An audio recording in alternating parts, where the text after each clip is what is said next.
Welcome to SunnySpeaks. Here to get another review for you, and you. And today, I'm here to talk about Moana 2, directed by Dana Ledoux Miller, Jason Hand, and Derrick Jr. Starring Auli'i Cravalho, Dwayne Johnson, Nicole Scherzinger, and many other names that I don't want to butcher right now. The story.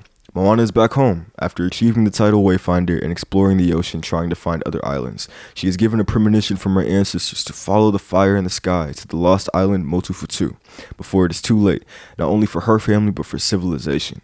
With the help of some old and new faces, she embarks on a journey of struggle and self-discovery. First off, Moana is a badass. She's a leader, fighter, explorer, connector, and sings her way through hardship. For better or worse. Moana is not a princess, they say that multiple times in this movie, but if she was, she would definitely win a battle royale between all of the princesses. Auli'i Cravalho does a good job with her voice acting and singing throughout the movie. One song in particular, I believe being called Beyond, that I really enjoyed. The moment that she hit one of those runs, I knew that this is the one. And out of all the songs in the end, that was the one that I definitely has still been stuck in my head and I've been singing before doing this review. There isn't a big leap of character progression from the first Moana to this one, and by the end of this movie, I would say that she's basically the same, but with some new accessories and some new friends. There's no real arc for her character, in my opinion. I think that's something that holds this movie back. But despite that, because of just what they did with the first Moana, I think that she is just such a great character, and a character that I feel like many young girls in the world in general could really look up to. Dwayne Johnson as Maui is back, and he is just as charismatic, just as fun as in the first one. Great one-liners, and the one thing I appreciated is the connection that him and Moana have. Like their duo, I think is really cool. I think one of the best duos in Disney history, in my opinion. And I really liked that in this second movie, the roles kind of flip, where in the first one, she's the one pushing him forward and pushing him out of his rut. And in this one, he's doing that for her. And I think that really builds their bond even further and creates a better connection between those two characters. At the same time, though, just like how I said with Moana, there isn't much character progression with his character. By the end of the first Moana is kind of exactly where he is at the end of the second one. And that is somewhat disappointing. I didn't have that big of a connection to the first Moana. I literally watched it for the first time this week. So I didn't feel like a longing to go see this movie. So that doesn't impact me as much as maybe it might you or somebody who has a big connection to that movie. But I still enjoyed Maui, still enjoyed Moana, I still enjoyed Auli'i Cravalho's performance and Dwayne Johnson's performances. Both characters and them together is the best that their characters are to me when they are together being a duo and bouncing off of each other dialogue-wise. I think that is the best moments with those characters. The animation in this movie was really good. The ocean always looks beautiful in both movies, and I liked the new creatures that they introduced and set pieces throughout. The movie is always pretty to look at, and that was the main reason why I never really was bored. The color contrast and the visual set pieces to go with the musical numbers, and even like the action scenes, like when Moana is doing parkour and doing cool stuff with her oar. I thought it was really cool, and definitely just cool visuals for kids and adults to enjoy. I like. The songs are fine, but they never should have started rapping in these movies. You're Welcome from the first movie is one exception I'll give, but even then in this one, the two times that characters start rapping, it just sounds like your favorite white rapper's favorite white rapper. And why are Polynesian people rapping like that?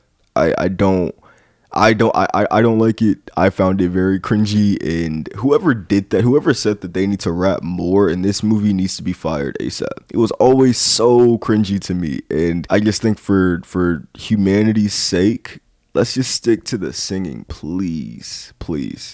The songs are not horrible, nothing that like I'm like, oh, I wish that this would pass, I wish that this musical number would end, but definitely not anything as iconic as the songs in the first one. And it was interesting watching the first one. So many of those songs I had already heard before or just knew in the zeitgeist of our culture. And this one, I don't know if a lot of songs will have that type of staying power moving forward. The villains in this movie are quite weak.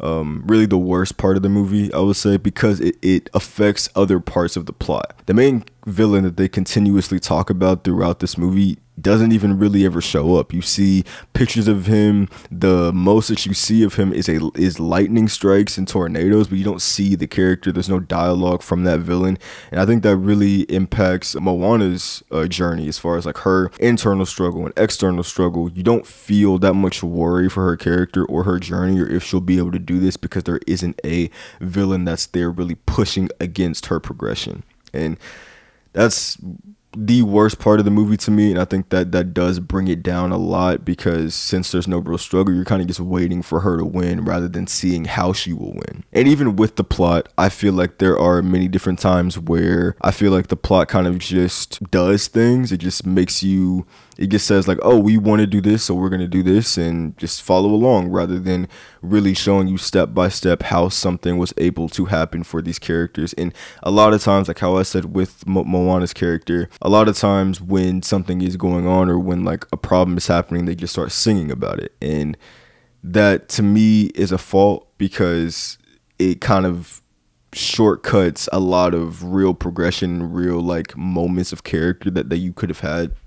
Something like Wicked, where I feel like they do both, where when problems do happen, sometimes they do sing about it, and sometimes when problems happen, they are just talking and having dialogue and really conversating about how to fix this issue for each other or themselves internally. And I think a balance of both would have really made this movie better, and more of a emotional experience, an emotional journey that you go on with Moana and Maui and the other cast of characters. But because they kind of shortcut that and kind of smokescreen you, and whenever things go wrong, they just start singing, you almost kind of expect that to happen. When things are going wrong and you see a character just sitting down and they're sad, you know a musical number is going to come. And although I did enjoy this movie, it has flaws for sure. It's not great, but I don't think it's too high or too low. It's a solid movie, something that you can see and enjoy for sure. I think the best case example is like a Tuesday, where you have the discount on theaters and you can go and, you know, not feel like you're spending too much money and still see some really cool visuals on a really big screen.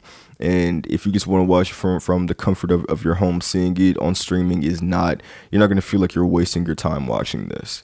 But again, I do think that this movie has flaws and a lot of plot holes that they don't destroy the movie, but it just brings it down. And then you're kind of just there like, oh, like it was a movie to watch.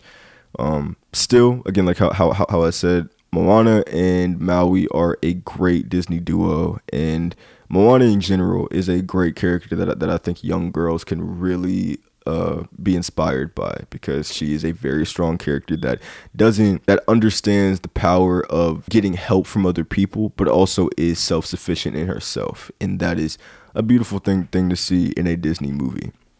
So for me, I would give this movie a mostly cloudy 3 out of 5. Nothing too crazy, but nothing horrible at all, and definitely something that I did enjoy watching and didn't feel like I was wasting my time watching. So let me know if you've seen Moana 2 and what your thoughts were in the comments down below. Leave a like and subscribe if you're new. And if you haven't seen Moana 2, let me know if this review made you want to go see it or not. I'm very curious on any of your guys' thoughts. Thank you for watching. I will be back again, and peace.